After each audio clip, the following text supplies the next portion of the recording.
मोहिनी निज फिटनेस को लेकिन बहुत भावुक थिला। से निज शरीर को बहुत भल पाए। मोहिनी समस्त कंपटीशन करुला। मोहिनी निज को आईना रे देखी कहूला केते बयस हैला परे भी केते फिट और स्लिम मो समस्ते केते मोटा और पेट भी बाहरी जाइए। मुह गुड़ाक छुली गलानी किंतु मते देख मो सामने तो अप्सरा भी फेल। तेबे मोहिनी बालकनी रे थाए शीला को अनेला और कथा हबकू गला।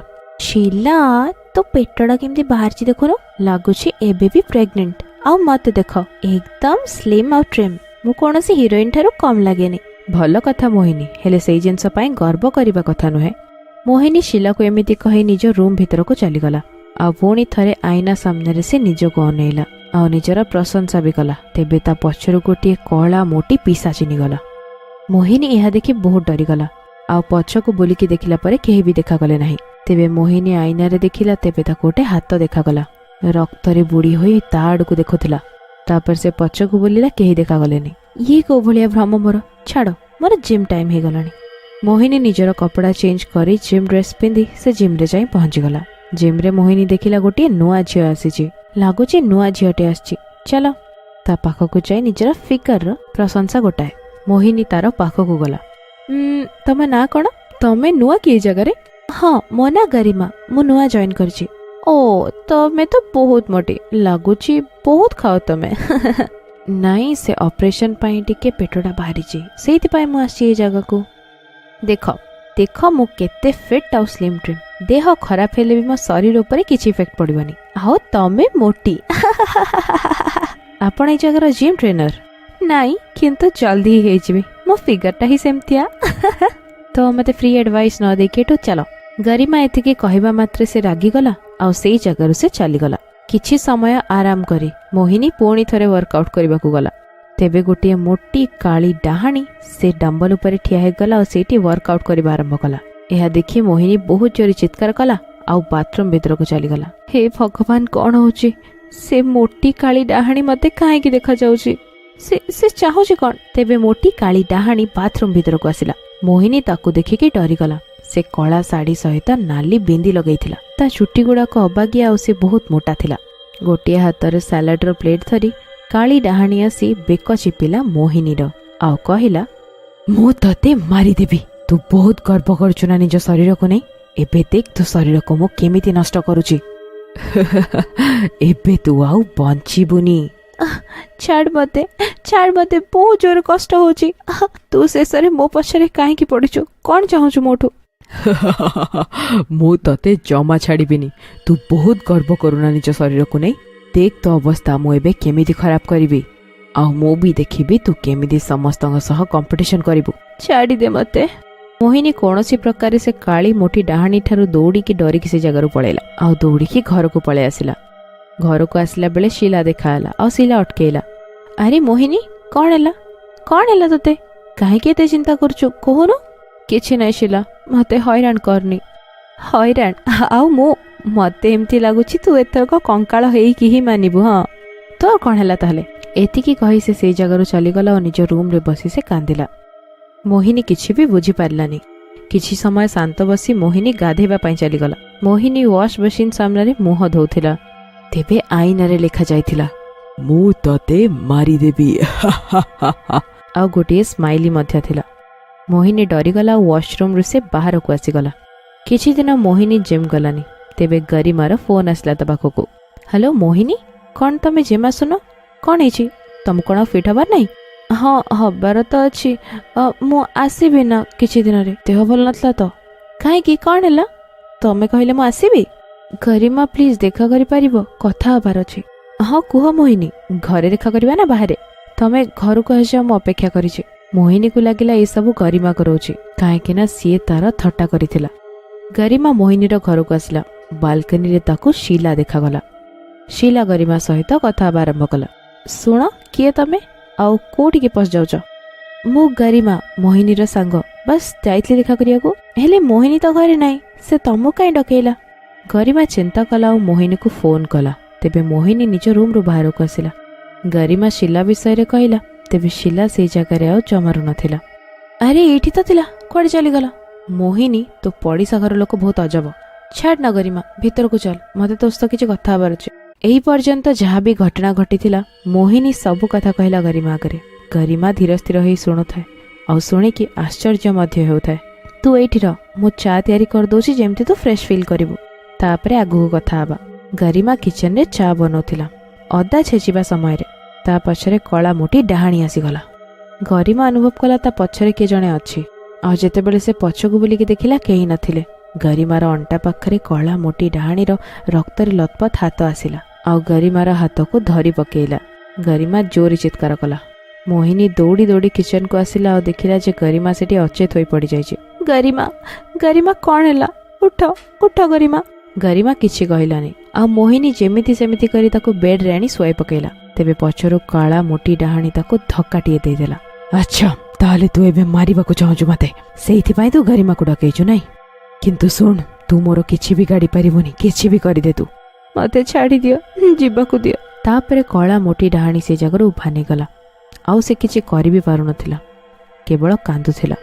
गरिମାର ହୋସ ଫେରିଲା ପରେ ମୋହିନୀ ତାକୁ ଚାଲିଯିବା ପାଇଁ ମଧ୍ୟ କହିଲା। ମୋହିନୀ, ମୋର କ'ଣ ହେଇଥିଲା କୁହ? ତୁ ଘରକୁ ଯା, ଆମେ ପରେ କଥା ହେବା।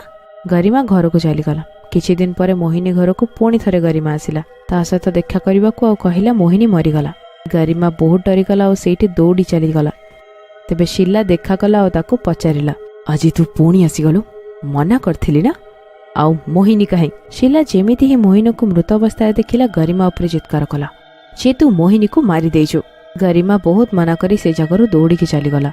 गरिମା ଚିନ୍ତାରେ ପଡ଼ିଗଲା କି ମୋହିନୀକୁ ମାରିଲା କିଏ। କିଛି ମାସ ବିତିଗଲା। କିଛି ଦିନ ପରେ गरिମାର ବଡି ବି ଫିଟ୍ ହେଇଗଲା ଆଉ ସେ ଲୋକମାନଙ୍କୁ ଦେଖେଇଲା ଯେ ମୋ ବଡି କେତେ ଫିଟ୍ ଅଛି, ମୁଁ ତ ମୋହିନୀ ଠାରୁ ବି ଭଲ ଦେଖାଯାଏ। ଏଇ ସବୁ ଜିନିଷ କଳା ମୋଟି ଡାହାଣୀ ଦେଖୁଥିଲା ଆଉ ସେ ତାପରେ ନିଜ ରୂପ ବଦଳାଇ ସେ ଜିମ୍କୁ ଆଉ ଥରେ ଆସିଲା। ସେ ପୂର୍ବ ଭଳି ମୋଟି ଆଉ କାଳି ଥିଲା, କିନ୍ତୁ ସୁନ୍ଦର ହୋଇଯାଇଥିଲା। गरिମା ତା ପାଖକୁ ଆସିଲା ଆଉ କହିଲା, ଆରେ ତମେ, ମୁଁ ଦେଖିଛି ବୋଧେ ତମକୁ। ହଁ, ମୁଁ ତମକୁ ଜାଣିଛି, ସେଟା ବି ବହୁତ ଭଲରେ। ଆଚ୍ଛା, ଏମିତିରେ ତ ମୋ ବଡି ପୁରା ଜିମ୍ ସାରା ଫେମସ୍, ବୋଧହୁଏ ସେଇଥିପାଇଁ ଜାଣିଥିବ। ନାଇଁ, ବସ୍ ତମ ନାଁରୁ ହିଁ ଜାଣିଛି। ସେଇ ଜାଗାରେ ଶ୍ୟାମ ଜିମିଂ କରୁଥିଲା। ତେବେ ତା ନଜର କଳା ମୋଟି ଡାହାଣୀ ଉପରେ ପଡ଼ିଲା। ଶ୍ୟାମ ମନେ ମନେ ଚିନ୍ତା କଲା, ଆରେ ଏ ଝିଅଟା କେତେ ସୁନ୍ଦର ଦେଖାଯାଉଛି, ଟିକେ ମୋଟିଟା ହେଲେ ଭାରି ସୁନ୍ଦର। ମୁଁ ଯାଇକି ତା ସହିତ କଥା ହେବି କି?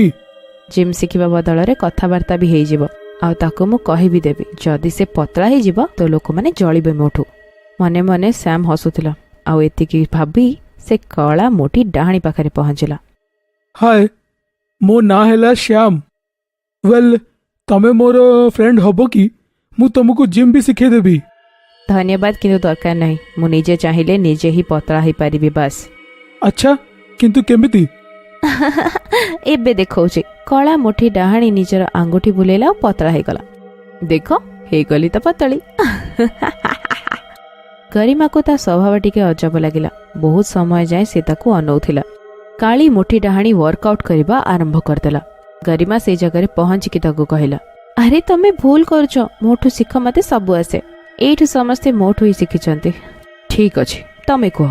ମୋର ବହୁତ ପେଟ ବଢିଯାଇଛି ଆଉ ମତେ ପତଳା ହେବାର ଅଛି, କ'ଣ କରିବାକୁ ପଡିବ? ପ୍ରଥମେ ତମେ ଡାଏଟର ଧ୍ୟାନ ରଖ। କମ୍ ତେଲର ଖାଇବ, ସିଝା ସିଝି ପରିବା ଖାଇବ। ଓ, ହେଲେ ମୁଁ ତ ମଣିଷ ଖାଏ, ଆଉ ସେମାନଙ୍କୁ ଛାଣିକି ନ ଖାଇଲେ ମତେ ତ ଭଲ ଲାଗେନି। କ'ଣ ତମେ ଖାଅନି? କହୁନ। गरिମା ଏହା ଶୁଣି ଆଶ୍ଚର୍ଯ୍ୟ ହୋଇ ଅନେଇଲା ଆଉ କହିଲା, ଠିକ ଅଛି, ତ ତମେ କର, ଦରକାର ଥିଲେ କହିବ ମତେ। गरिମା ନିଜ ୱାର୍କଆଉଟ୍ ଆରମ୍ଭ କଲା। गरिମା ଆଗରେ ଆଇନା ଥିଲା। ସେ ଦେଖିଲା ତା ସାମ୍ନାରେ କଳା ମୋଟି ଡାହାଣୀ ଅଛି। ଇଏ ହେଉଛି ସେଇ ଡାହାଣୀ ଯିଏ ମୋହିନୀ ଘରେ ମିଳିଥିଲା। ମୁଁ ଜାଣିଛି ତୁ ସେଇ ଡାହାଣୀ ଯିଏ ମୋହିନୀକୁ ମାରିଛି। ତୁ ଫିଟ୍ ଝିଅମାନଙ୍କୁ ଘୃଣା କରୁନା? ନା, କିନ୍ତୁ ଯୋଉମାନେ ଫିଟ୍ ହେଇ ମୋଟା ଲୋକଙ୍କର ବହୁତ ମଜାକ ଉଡାନ୍ତି, ମୁଁ ବାସ୍ ତାଙ୍କୁ ମାରିଦିଏ। ମୁଁ ପ୍ରତିଶ୍ରୁତି ଦଉଛି, ଏହି ବିଷୟରେ ଲୋକଙ୍କ ସହିତ ମୁଁ ଡିସ୍କସନ୍ କରିବି ଆଉ ମୋଟା ଲୋକଙ୍କୁ ମଜାକ ଉଡେଇବିନି ମୁଁ ନିଜ ସାମ୍ନାରେ। ଆଉ ଯଦି ମତେ କେବେ ଜଣା ପଡିବ ତାହେଲେ ମୁଁ ଫେରିବାକୁ ମୁହୂର୍ତ୍ତେ ବି ଡେରି କରିବିନି। गरिମାର ପ୍ରତିଶ୍ରୁତି ଶୁଣି ମୋଟି କାଳି ଡାହାଣୀ ସେଠୁ 4 ମାସ ପରେ ମୋହିନୀର ଫ୍ଲାଟରେ ଗାର୍ଗୀ ରହିବାକୁ ଆସିଲା। ପେଶାରେ ସେ ଜଣେ ଫ୍ୟାସନ ଡିଜାଇନର। ଗୋଟିଏ ଦିନ ଗାର୍ଗୀ ବାଲକନି ବାହାରେ ଠିଆ ହୋଇଥିଲା। ତେବେ ବାଲକନି ତଳକୁ ଗାର୍ଡ ତାକୁ ଡାକିବାକୁ ଆସିଲା। ଗାର୍ଗୀ ତଳକୁ ଗଲା ଆଉ ପାର୍କରେ ଯାଇ ବସି ପଡ଼ିଲା। ମୀନା ଗାର୍ଗୀ ସହ ଦେଖା କରିବାକୁ ଆସିଲା, କାହିଁକିନା ତାକୁ ବଡ଼ ମଡେଲ ହେବାର ଥିଲା। ମୀନାର ଶରୀର ମୋଟା ଥାଏ ଆଉ ତା ରଙ୍ଗ ବି ବହୁତ କମ୍ ଥିଲା। ମ୍ୟାମ୍ ମୁଁ ନା ଆପଣଙ୍କର ବହୁତ ବଡ଼ ଫ୍ୟାନ୍। ଆପଣଙ୍କ ନାଁ ପୁରା ସହର ସାରା ଚର୍ଚ୍ଚା। ମତେ ଗୋଟେ ମଡେଲ ହବାର ଅଛି, ମୁଁ କଣ ଆପଣଙ୍କୁ ଜଏନ୍ କରିପାରିବି? ଗାର୍ଗୀ ତା କଥା ଶୁଣିଲା ଆଉ ତା ଶରୀରକୁ ମଧ୍ୟ ଦେଖିଲା। ତେବେ ମୀନା ତା ନଜରକୁ ବୁଝିକି ସେଇଠି କହିଲା, ମ୍ୟାମ୍ ମୁଁ କାମ ବହୁତ ଭଲରେ କରିବି, ଆପଣଙ୍କୁ ଟୋଟାଲି କମ୍ପ୍ଲେନ୍ କରିବାକୁ ଦରକାର ପଡ଼ିବନି, ସତରେ କହୁଛି। ଗାର୍ଗୀ ତା କଥାକୁ ମାନିଲେ ନା ଆଉ କହିଲା, ଓକେ ମୀନା, ଦେନ୍ ସି ୟୁ ଟୁମୋରୋ। ଅଫିସ ଆସିଯିବ 9ଟା ବେଳେ, ଲେଟ୍ କରିବନି। ଗାର୍ଗୀ ଆଉ ମୀନାର କଥା ସେଇଠି ଲୁଚିଥିବା କଳା ମୋଟି ଡାହାଣୀ ଶୁଣୁଥିଲା। ଓ ତତେ ମଡେଲ ହବାର ଅଛି, କିନ୍ତୁ ଜାଣିନୁ ସେ ପ୍ରୋଫାଇଲ ବିଷୟରେ। ହଁ, ଏଇଠି ପତଳା ଲୋକମାନେ ମୋଟା ଲୋକଙ୍କର ଜୀବନ ଖାଇଯାଆନ୍ତି। ଏପଟେ ମୀନା ଗାର୍ଗୀ କଥା ଶୁଣି ଖୁସି ଖୁସି ସେଇ ଜାଗାରୁ ଚାଲିଗଲା। ମୋଟା କଳା ଡାହାଣୀ ମୀନାର ପଛେ ପଛେ ଚାଲୁଥିଲା। ଲାଗୁଛି ମୋ ପଛରେ କିଏ ଆସୁଛି। ଆଉ ଯେତେବେଳେ ସେ ବୁଲିକି ଦେଖିଲା, ମୋଟି କାଳି ଡାହାଣୀକୁ ଦେଖିକି ସେ ବେହୋସ ହେଇଗଲା। ତା ପୂର୍ବରୁ କଳା ଡାହାଣୀ କିଛି କହିଥାନ୍ତା, ମୀନା ଗୋଟିଏ ନିଶ୍ୱାସରେ ଦୌଡ଼ିକି ସେଇ ଜାଗାରୁ ଚାଲିଗଲା। ଆରେ ଇଏ ତ ମୋ କଥା ହିଁ ଶୁଣୁନି, ମୁଁ ତ ତାର ଭଲ ଚିନ୍ତା କରିକି ତାକୁ କହିବାକୁ ଆସିଲି। ହଉ ଛାଡ଼, ଯାଇକି ଟିକେ ଗାର୍ଗୀ ମ୍ୟାଡାମ କଥା ବୁଝେ। ଡାହାଣୀ ଗାର୍ଗୀକୁ ଦେଖୁଥିଲା ଆଉ ତା ମନରେ କଣ ଚାଲୁଛି ସେ ଜାଣିବାକୁ ଚେଷ୍ଟା ମଧ୍ୟ କରୁଥିଲା। ଗାର୍ଗୀ ଅଫିସରେ କଲ୍ କରିକି ନିଜ ଆସିଷ୍ଟାଣ୍ଟ ବିଷୟରେ ମୀନାକୁ କହିଲା, ଶୁଣ, ଗୋଟେ ମୋଟି କାଳି ଝିଅଟା ଆସିଥିଲା ମୋ ସହିତ ଦେଖା କରିବାକୁ। ତାକୁ କଣ କାମ ଥିଲା ଆଉ ସେଥିପାଇଁ ମତେ କହିଲା। ସେ ବୋଧେ ଜାଣିନି ସେ କାହା ସହିତ କଥା ହଉଛି। ମଡେଲ ମାନେ ପତଳା ହୁଅନ୍ତି, ମୋଟି ନୁହେଁ। ବହୁତ ଜିଦ୍ଦି କରୁଥିଲା ବୋଲି ତାକୁ ମୁଁ ଅଫିସକୁ ଡାକି ଦେଇଛି। ହଉ, ଯଦି କାଲି ସେ ଆସିବ ତାକୁ କିଛି ଛୋଟ ମୋଟ କାମ ଧରେଇଦବ। ଆଉ ମୋ ପାଖରେ ଏତେ ଫାଲତୁ ଟାଇମ୍ ନାହିଁ ଯେ ମୋଟି ମାନଙ୍କୁ ପତଳା କରିବି ଆଉ ତାଙ୍କୁ ମଡେଲ ବନେଇବି। ଓ ଏଇ କଥା, ଆଚ୍ଛା, ମତେ ଆଗରୁ ହିଁ ଜାଣିଯିବାର ଥିଲା। ଇଏ ଯଦି ତାକୁ ମୋଟା କହିକି ଫେରେଇ ଦେଇଥାନ୍ତା, ତେବେ 4 ଜଣ ଲୋକ ଆହୁରି ଜାଣିଥାନ୍ତେ ଆଉ ୟାର ବହୁତ ବଦନାମୀ ହେଇଥାନ୍ତା। ହଉ, କିଛି କଥା ନାହିଁ, ଦେଖେ ଆଗକୁ କଣ କରୁଛି। ମୀନା ତା ପରଦିନ ଅଫିସ ଟାଇମଲି ପହଞ୍ଚିଗଲା ଆଉ ଭିତରକୁ ପହଞ୍ଚିଲା ପରେ ଅନ୍ୟ ଝିଅଙ୍କ ଉପରେ ତାର ନଜର ପଡ଼ିଲା। ସବୁ ଝିଅମାନେ ପତଳା ଆଉ ସ୍ଲିମ୍ ଟ୍ରିମ୍ ହୋଇଥିଲେ। ମୀନାକୁ ଦେଖିଲା ପରେ ସମସ୍ତେ ତାର ଥଟ୍ଟା କଲେ। ଆରେ ଦେଖ ସେ ମୋଟିଟା, ୟାକୁ ବି ମଡେଲ ହବାର ଅଛି ବୋଧେ। ଇଏ ମୋଟି ମଡେଲ ହବା ପାଇଁ ଆସିଛି? କେତେ କଲର ବି ଡଲ୍ ଅଛି। ମଡେଲ ତ ଆମ ଭଳିଆ ହୁଅନ୍ତି, ସ୍ଲିମ୍ ଟ୍ରିମ୍ ଗୋରି। ଆହା ଅନ୍ୟପଟରେ ଝିଅମାନେ ବହୁତ ହସୁଥିଲେ। ତେବେ ଠିକ୍ ସେଇ ସମୟରେ ଗାର୍ଗୀ, ତେବେ ମୀନା କହିଲା, ମ୍ୟାମ୍ ମତେ ଗାର୍ଗୀ ମ୍ୟାମ୍ ଡକେଇଥିଲେ, ଆଉ କୁହନ୍ତୁ ମତେ କଣ କରିବାର ଅଛି। ଓ ତାହେଲେ ତମେ ହଉଛ ମୀନା। ସବୁ ଝିଅମାନେ ସେଇଠି ହସୁଥିଲେ। ଆରେ ଦେଖ ଏ ମୋଟିଟାକୁ, ଏମିତି ଲାଗୁଛି ମଇଁଷି ଉପରେ ଯେମିତି କିଏ ଗୋଟେ ଫ୍ରକ୍ ପିନ୍ଧେଇ ଦେଇଛି। ଯଦି କପଡ଼ା ଆସୁନି ତେବେ ପିନ୍ଧୁଛ କାହିଁକି? କେମିତିଆ ଲୋକ ଅଛନ୍ତି, ଦେଖ ଦେଖ ତା ପେଟ ଦେଖ। ଓ ସରି, ପେଟ ନୁହେଁ ଢୋଲ। ସମସ୍ତେ ତାକୁ ବହୁତ ଥଟ୍ଟା କଲେ। ମୀନା ତାକୁ କିଛି କହିଲାନି ଆଉ ସେଇ ଜାଗାରୁ ସେ ଚାଲିଗଲା। ସେ ମୀନା ଉପରକୁ ଚିଲ୍ଲେଇକି କହିଲା, ଏତେ ମୋଟି ମଡେଲ କେମିତି ହବ ତମେ? ମତେ ସ୍ଲିମ୍ ଟ୍ରିମ୍ ଝିଅ ଦରକାର ଆଉ ସୁନ୍ଦର ବି, ତମ ଭଳିଆ ନୁହେଁ। ସୋ ନିଜକୁ ବଦଳାଅ, ନହେଲେ ଏଇ ଜବଟାକୁ ଛାଡ଼ି ଦିଅ। ମୀନା କାନ୍ଦିକି ସେଇ ଜାଗାରୁ ଚାଲିଗଲା। ସନ୍ଧ୍ୟାବେଳେ ଗାର୍ଗୀ ତା ଘରକୁ ଫେରୁଥିଲା। ତେବେ ତା ପଡ଼ୋଶୀ ଶିଲା କଥା ହେବାର ସେଇଠି ଶୁଣିଦେଲା ଯେ ସେ ମୀନାକୁ କାଢ଼ି ଦେଇଛି। ଶିଲା ଅଟକେଇକି ପଚାରିଲା, ତମେ ମୀନାକୁ କାହିଁକି କାଢ଼ିଲ? ଏହା ଶୁଣି ଗାର୍ଗୀ ବହୁତ ଜୋରରେ ରାଗିଗଲା ଆଉ ସେଇଠି ଚିତ୍କାର କଲା, my office my rules, who the hell are you? Mind your own business. ମୋ କାମ କେସ୍ରେ ପଶିବାକୁ ଚେଷ୍ଟା କରିବନି, ନହେଲେ ବହୁତ ଖରାପ ହବ। ଏତିକି କହି ଗାର୍ଗୀ ଆଗକୁ ବଢ଼ିଲା। ତେବେ ହଠାତ୍ କଳା ମୋଟି ଡାହାଣୀ ଗାର୍ଗୀର ଚୁଟିକୁ ଧରି ପକେଇଲା। କଣ କହିଲୁ ତୁ? Mind your own business. ଦେଖ, କାମ ପାଇଁ ହିଁ କଥା କହୁଛି। ମୋ କାମ ହଉଛି ପତଳା ଶରୀର ଧରି ରହିଥିବା ଝିଅମାନଙ୍କୁ ଖମଣକୁ ଭାଙ୍ଗିବା। ଆଉ ତୁ ଅନ୍ୟ କାହାକୁ ମଡେଲ ବନଉଛୁ? ନିଜ ମୁହଁ ଦେଖିଛୁ କେବେ ଆଇନାରେ? ଛାଡ଼ିଦିଅ ମତେ, ମୋର ଭୁଲ ହେଇଗଲା, ଛାଡ଼।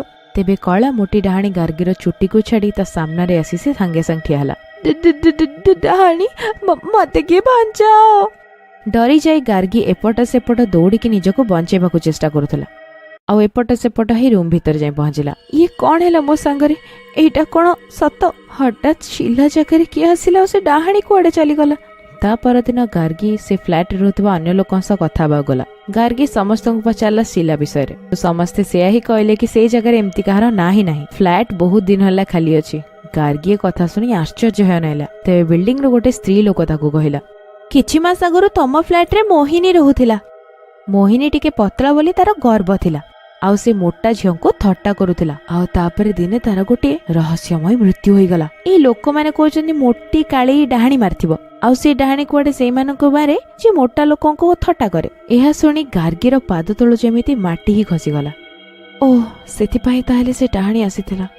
ମୀନାକୁ ଅଫିସରେ ମୋରି ସାମ୍ନାରେ ଏଇ ଲୋକମାନେ ଇନସଲ୍ଟ କଲେ ଆଉ ମୁଁ କିଛି କହିପାରିଲିନି। ଆଉ ସେପଟେ ମୀନା ବହୁତ ମନ ଦୁଃଖ କରୁଥିଲା, କାହିଁକି ନା ତା ଛୁଆବେଳର ସ୍ୱପ୍ନ ଆଜି ତା ଆଖି ସାମ୍ନାରେ ହିଁ ଭାଙ୍ଗିଗଲା କେବଳ ତାର ମୋଟାପଣ ପାଇଁ।